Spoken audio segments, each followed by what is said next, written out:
But the practice is to notice that contraction and not immediately obey. I'm going to say this again because this is really important.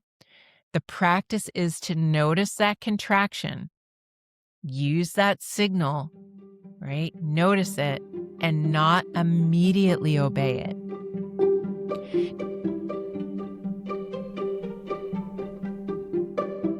Hello, welcome back to the How to Take Care of Yourself podcast. I'm your host, Veronica Wolff-Casey, and I am so glad you're here. What I want to talk about today is something I keep coming back to in my own work, which is this phrase, metabolic clarity. It sounds like a clean little phrase, but it actually holds quite a lot. Because most people who come to me are not lazy, they're not clueless, they're not sitting around eating gas station pastry and wondering why their digestion is weird. They are usually smart, capable, motivated people who have tried a lot of things, which is who I was too. They've cleaned up their diet, they've read the books, they've done the yoga, the supplements, the seasonal resets, the fasting, the tracking, the just listen to your body thing, which is hilarious when your body appears to be speaking in riddles and possibly threatening litigation. And what they often say in one form or another is, I don't understand my body anymore. I used to know what worked, and now I don't. I'm doing all the right things, but I feel worse. I can't tell if I need more discipline or more rest. I don't know if I'm hungry, stressed, inflamed, underfed, overfed, hormonally deranged, or just losing my mind. And this is where metabolic clarity begins. Not with another rule or another guru or trying to force the body to behave, but with learning how to see what is actually happening. And I think that is important because we live in a culture that loves advice, but hates context. Everyone wants to tell you what to do. Eat this, don't eat that, fast longer, never fast, count everything, never count anything, lift heavy, don't stress your adrenals, go vegan, go carnivore, eat intuitively, track your macros, balance your doshas, ignore your doshas, heal your nervous system. Get your steps, rest, grind, manifest, surrender, do less, do more, buy the thing, don't buy the thing. It's a lot, right? It sounds like I'm exaggerating, but this is literally like if you are paying attention anywhere in the health space, there's this litany, right, of things constantly, all the time. Like, what are you supposed to even do with yourself? It's a lot. And when people are already tired, inflamed, anxious, menopausal, metabolically stuck, digestively weak, or living in a body that is no longer responding the way it used to, all of that advice just becomes noise. Or worse, it becomes uber frustrating because you want to do the thing that's going to help and you can't figure out what it is. And you have one person that you think you trust over here and another person that you think you trust over here, and they're all saying different things. And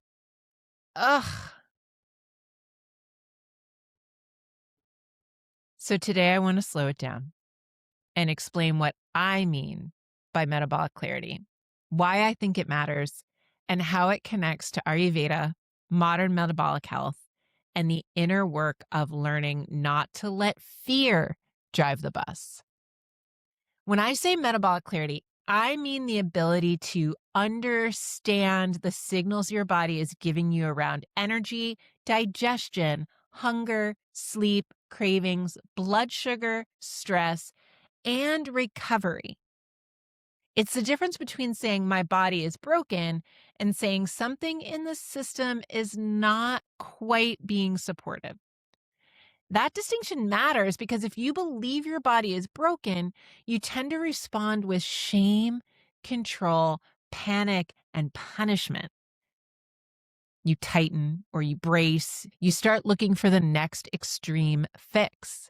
You think, okay, I need to be stricter. I need to eat less. I need to fast longer. I need to cleanse. I need to cut out everything. I need to start over Monday. I need to finally get my shit together. We've all been there. We've all been there.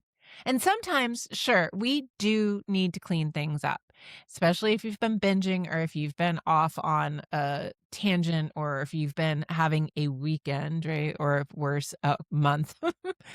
But the energy matters. Because if we're not responding from clarity, most likely we're responding from fear.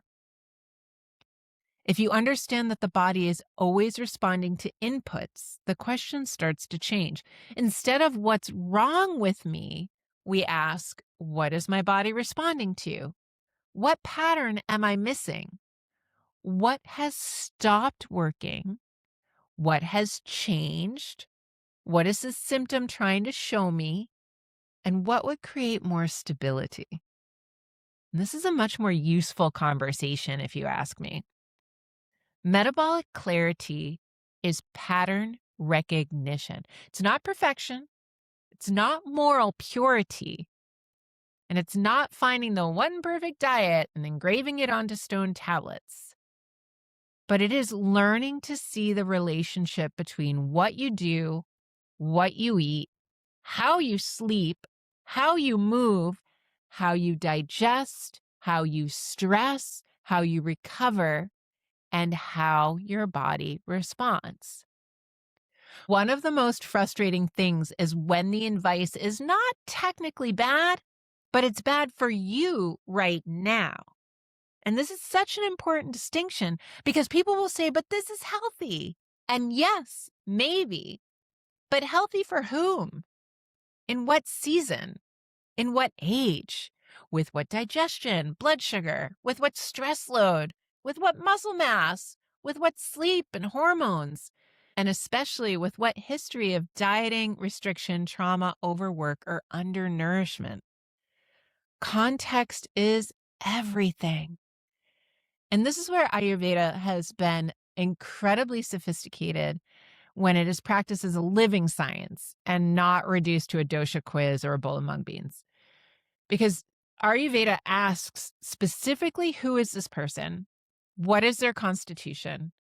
What is their current imbalance? What is their digestion like? What season are they in? All of that. What can they digest? What's their capacity? Ayurveda recognizes there's no one size fits all. And then modern metabolic health gives us yet another layer. So what is happening with your blood sugar, your insulin, your muscles, your protein intake, inflammation, sleep, stress, hormones, energy regulation, mitochondrial function, appetite signals, hormones?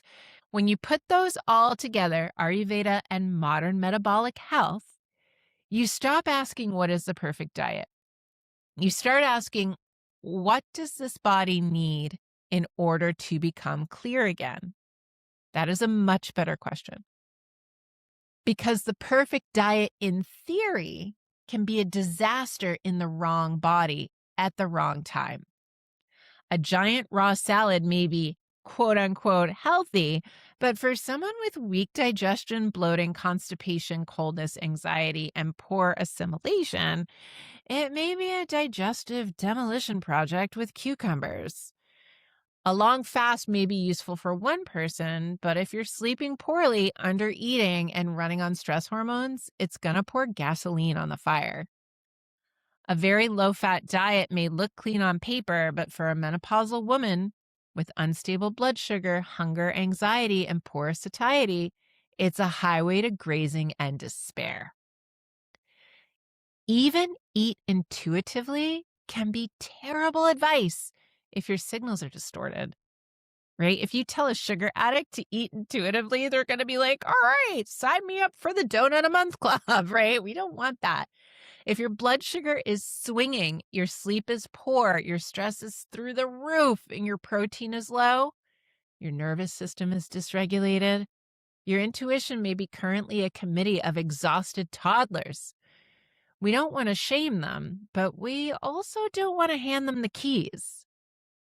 First, we stabilize, then we listen.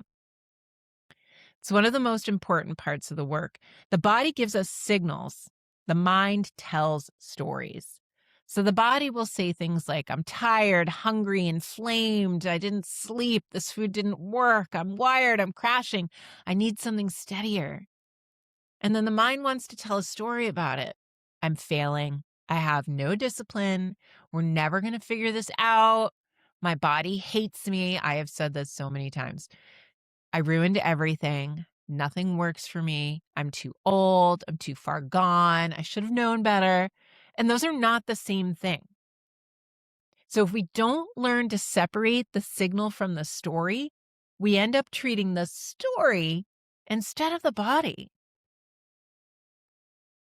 And this is where the author Michael Singer's work has been really alive for me lately. And if you don't know who Michael Singer is, he wrote several amazing books. The first one most people read is called The Untethered Soul, and I will link to that in the show notes. But Wisdom Untethered is his newest book, which I am just reading now, and so far it's excellent. But he talks about separating the story from the signal in so many different ways. And much of healing begins with noticing the contraction. Okay, it's that little tightening in the chest. Maybe it's in the throat. The stomach drops, the clench, the urge to fix, control, explain, defend, quit, obsess, or start over completely on a Monday because one weird thing happened on a Sunday. Or you overindulged on the weekend and now you feel guilty, so you got to kind of reel it all in. But the practice is to notice that contraction and not immediately obey. I'm going to say this again because this is really important. The practice is to notice that contraction, use that signal, right? Notice it and not immediately obey it. Doesn't mean you become passive. This is not spiritual bypassing. We're not just like, it doesn't mean we're going to stop making changes. It doesn't mean we're just going to float through life like a spiritual screensaver. It means we stop letting fear drive the bus. We stop letting fear drive the changes. And this matters deeply in metabolic healing because if every symptom creates panic, which it can, every data point then becomes a verdict. The scale goes up 2 pounds, suddenly we're in a courtroom drama. The glucose reading is higher than expected, and suddenly we decide the whole plan is broken. We sleep badly and start questioning every supplement, every food, every decision, and possibly our entire personality. And I laugh because this is me. I have done this because when you're tired, you're not thinking clearly. Sometimes we eat something that doesn't work and the mind says, see, you can't do this. But the body's just giving us feedback, really, friend. Your body is not writing a Yelp review of your character. This is where the inner work becomes practical. You notice the reaction. Then you relax around it. I know that can be hard because when something happens, our instinct is to tighten, to cramp, to contract. But you're going to notice the reaction and then relax around it. Stop feeding the story. Then you ask, what is the next useful thing? Not the perfect thing, not the dramatic thing, not the identity reinventing thing. The next useful thing. This is important. Metabolic clarity is not about becoming more controlling. It is not tracking every single bite you take forever and ever. It's not turning your body into a spreadsheet with legs. It's not weighing lettuce in a state of moral panic. It's not purity. It's not proving that one diet is the one true path. Metabolic clarity is about reducing confusion. Okay? Metabolic clarity is about reducing confusion. And sometimes that does mean tracking for a while so you can see what is happening. Sometimes it means simplifying your food or changing what you're doing. It can mean increasing your protein, lowering carbs, eating more, not less, reverse dieting. It's a whole thing. Sometimes it means not fasting because your nervous system is already acting like it lives in a haunted filing cabinet, right? Sometimes it means walking after meals, going to bed earlier, lifting heavy things, eating breakfast, stopping the grazing, salting your food, or finally admitting that your beloved healthy snack is not doing what you think it's doing. Yeah, I see you. The point is not rigidity. The point is honesty. And this is where a lot of people get tangled, especially if they have a long history with dieting or wellness culture. They hear track and they think punishment. They hear protein and they think diet culture. They hear low carb and they think restriction. They hear Ayurveda and they think they're supposed to become a soft vegetarian woodland creature. And then they're stuck. They're stuck because every tool has been morally contaminated by someone's ideology. But a tool is a tool, friends. A hammer is a hammer. Screwdriver is a screwdriver. Tracking can be obsessive or it can be clarifying.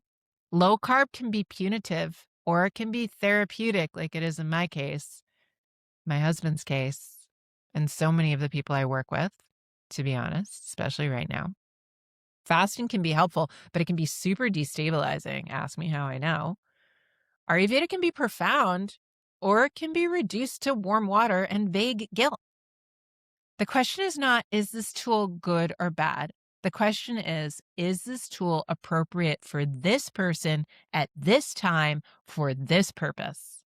That is metabolic clarity. In Ayurveda, digestion is central. Agni is not a cute metaphor. It is the fire of transformation.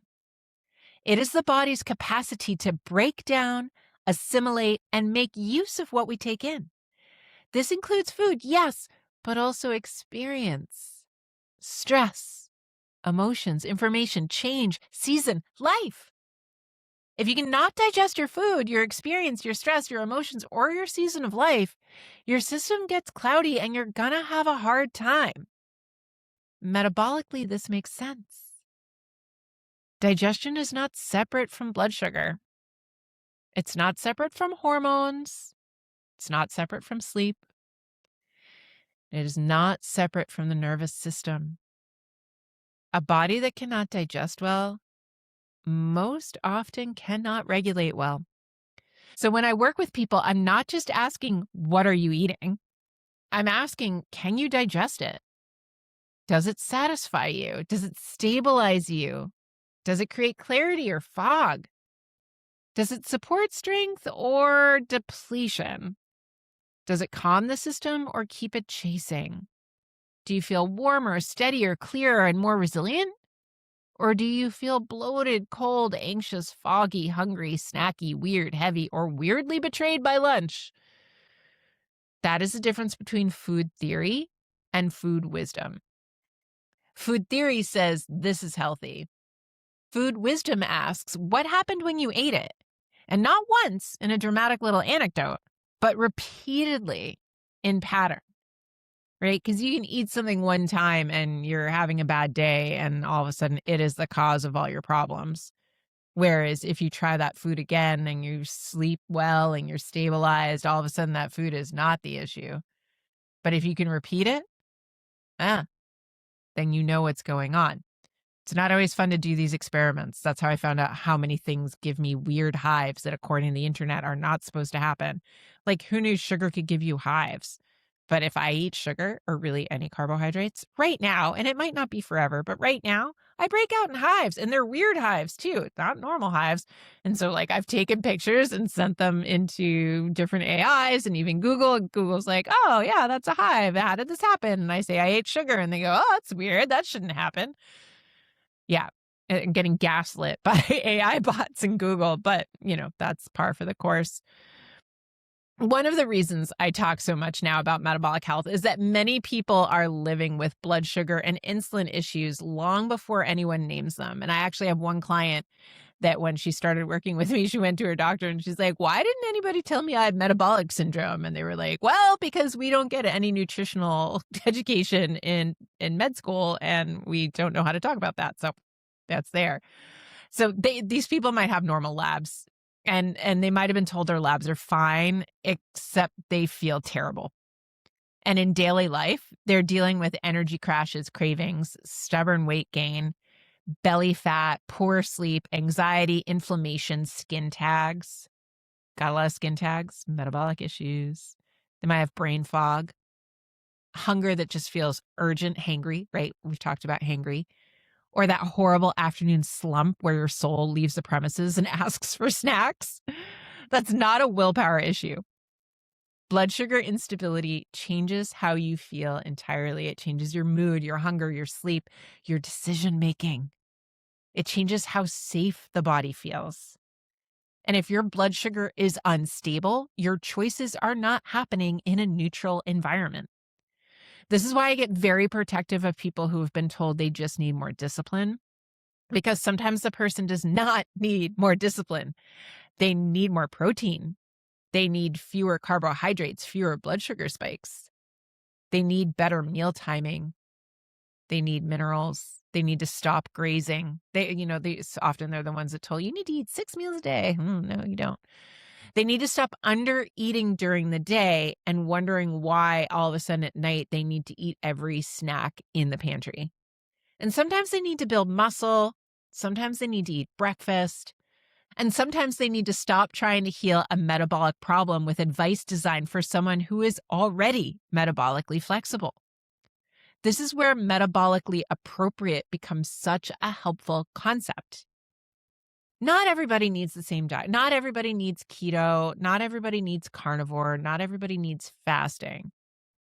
But a lot of people need to understand whether their current way of eating is creating stability or chaos. And you can't know that if you're only following the rules. You have to observe. I know there are people who want Ayurveda to stay in a very particular lane. They want it vegetarian, sattvic, gentle, plant forward, and untouched by modern metabolic language. And I understand why. I do. I was there for a long time, especially in the beginning of my career. But I also think that Ayurveda is much bigger than that. Ayurveda is not fragile. It's not a museum piece. It's a living science of life, digestion, timing, constitution, adaptation, and right relationship. It should be able to sit at the table with insulin resistance, menopause, blood sugar, protein needs, muscle loss, nervous system dysregulation, low carb eating, and the metabolic conditions of modern life. If Ayurveda can't help the person in front of us because we are too attached to the version of Ayurveda we were handed, then we are serving the identity of the system more than the person. And I am not interested in that. My loyalty is to the person in front of me. My loyalty is to what helps. This does not mean abandoning Ayurveda.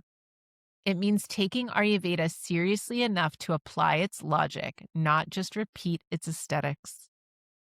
Ayurveda asks us to look at the person, the season, the digestion, the strength, the imbalance, the habits, the capacity, the environment, the mind, and the whole life.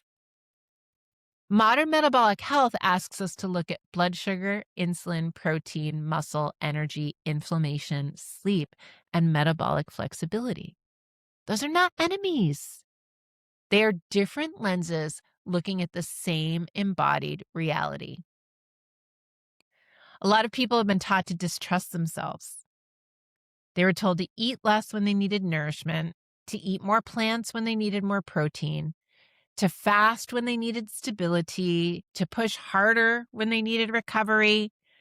They were told that their labs were normal when they felt anything but, that their symptoms were just aging, hormones, stress, or just life, that their hunger was emotional, that their cravings were just weakness, that their weight was a math problem. They were told their fatigue was just laziness, and that their digestion was unrelated, and that their anxiety was just anxiety. So they learned to override. And once you have overridden the body long enough, it becomes very hard to know what is signal, what is noise, what is habit, what is fear, what is physiology, and what is just old programming. Metabolic clarity is the process of rebuilding trust without abandoning discernment. Because trust your body is not always enough if your signals are distorted by blood sugar swings, chronic stress, poor sleep, digestive weakness, or years of dieting. We have to first create enough stability that the signals become readable again. Only then does trust become possible. Such a huge piece. Self-trust is not just an affirmation. It is built through repeated experiences of noticing, responding, and seeing the body become more stable. I want to come back to the inner work here because this is the part I think a lot of health conversations miss. We can talk about protein, carbs, blood sugar, digestion, sleep, and all of that, and we should. But if every body signal triggers fear and contraction, we are still going to suffer. If the scale determines our worth, we are still going to suffer. If a glucose reading ruins the day, we are still going to suffer. And if every symptom becomes proof that we are failing, we are going to suffer. Michael Singer's work points us back to something very simple and very hard. Can you notice what is happening inside without closing? Can you feel the contraction without becoming the contraction? Can you let the energy move without building an identity around it? And can you act from clarity instead of from the part of you that wants life to reassure you immediately? That applies to business, relationships, it applies to food, it applies to healing. And in metabolic work, it might look like this. You wake up at 3 a.m. and the mind says, something is wrong. I will never sleep again. Can you notice that fear and simply ask, what happened yesterday? Did I undereat? Did I have coffee? Did I drink alcohol? Did I train extra hard? Was I super stressed? Was my blood sugar unstable? Do I need a bedtime snack tomorrow? Or do I need more consistency? Another example, you step on the scale and it's up 2 pounds. 2 pounds. Now, I've been here, so I get it. We've all been here, right? But can you notice that contraction? Even just talking about it, I can feel a little bit of that contraction. Now, here's the deal. Can you notice that contraction and not turn it into a sermon about your worth? What about when you eat something and then you feel terrible? Can you observe it without feeling like shameful about it? If you track your food and you see your protein is low, can you just use that information without attacking yourself with it? This is the practice. This is it. Notice the contraction. And it might be that when I was just talking about those things, you felt the contraction. So notice that contraction and then relax around it. Look at what is actually happening and then do the next useful thing. It's incredibly practical and it keeps us from turning healing into another battlefield. If you want to begin with this, do not start by changing everything at all. This is not a burn the boat situation. This is an observation situation. You need to start by observing. For 3 to 5 days, notice how is your energy after meals? How is your digestion? Are you hungry? Are you satisfied? Are you grazing? Did you wake in the middle of the night? Do you crash in the afternoons? These are all questions I ask my clients. So if you're sitting here, you can absolutely follow along. Maybe you even write down your answers on a piece of paper. Do you crave sweet things or salty things? Do you feel calm after eating or foggy or restless or exhausted? What happens when you eat more protein? What happens when you eat fewer starches or sweets? What happens when you walk after meals? Do you walk after meals? What about if you stop eating foods you suspect aren't working? What about when you eat enough at your meals so you feel satisfied? What about if you stop making coffee do the work of food. Ah, yes, I see you, coffee drinker instead of eating a meal person.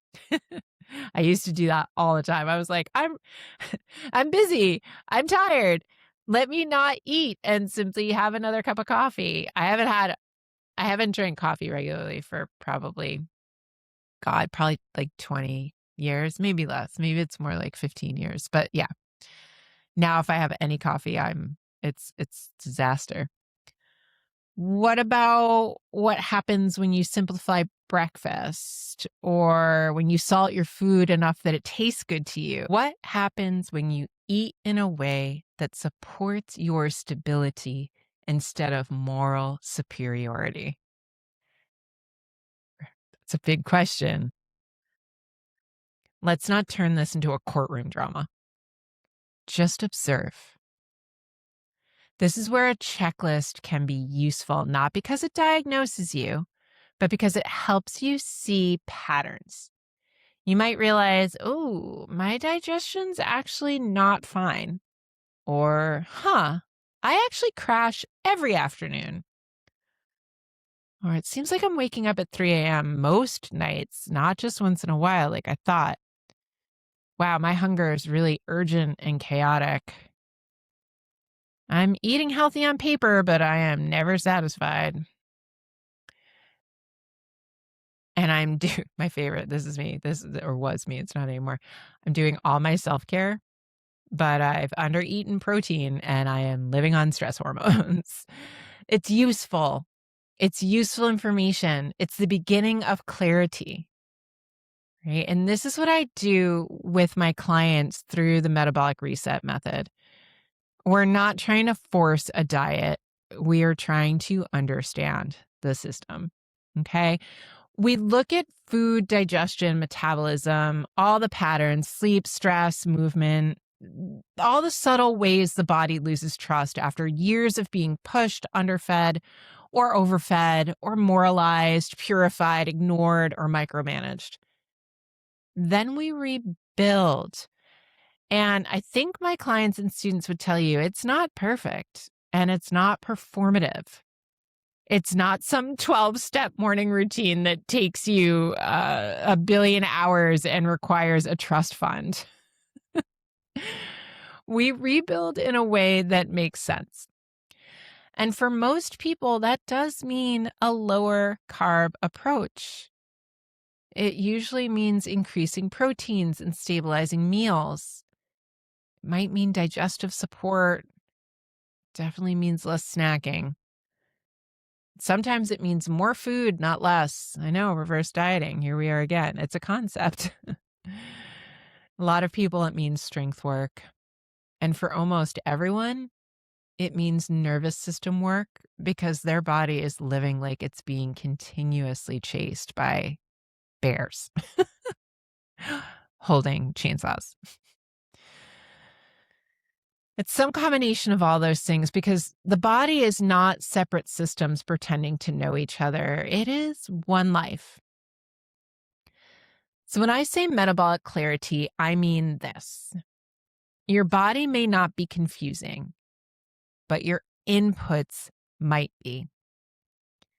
Your signals may be buried under years of rules and stress, undernourishment, overcorrection, and advice that was never designed for your actual life. The work is not to control the body into submission. It's to listen accurately, respond intelligently, and stay open enough that fear does not keep hijacking the bus. Notice the contraction and then relax around it. Look at what is actually happening and then do the next useful thing. This is where healing begins. If you want help with this is the work I do through the metabolic reset method. I do it through one-on-one sessions and ongoing support. And I'll link to how to work with me in the show notes below, including a free discovery call link where you can talk to me for 15 minutes and see if it's a good fit. I help people restore metabolic clarity, digestive strength, and trust in themselves. And I'm usually the person people come to when conventional wellness advice has stopped working because your body is not broken. It may just be deeply tired of bad instructions. Now, if you are a new listener or someone who's been here for a while, I would love it if you did me a favor and subscribed to this podcast wherever you are listening to it or watching it. It really, really helps me out and helps me to keep producing wonderful, useful content like I aim to produce. So please subscribe, hit that like button, leave a comment. Is there something you want to hear about? Let me know. Reach out via email. Don't be shy. I am here to help you. That's the whole point. So I will see you in the next episode. They come out every 2 weeks, and I hope you'll be here then. In the meantime, if no one's told you yet today, I love you, and I'm convinced of your capacity to continue crafting a life worth living. Thank you so much for being here, friends. Bye.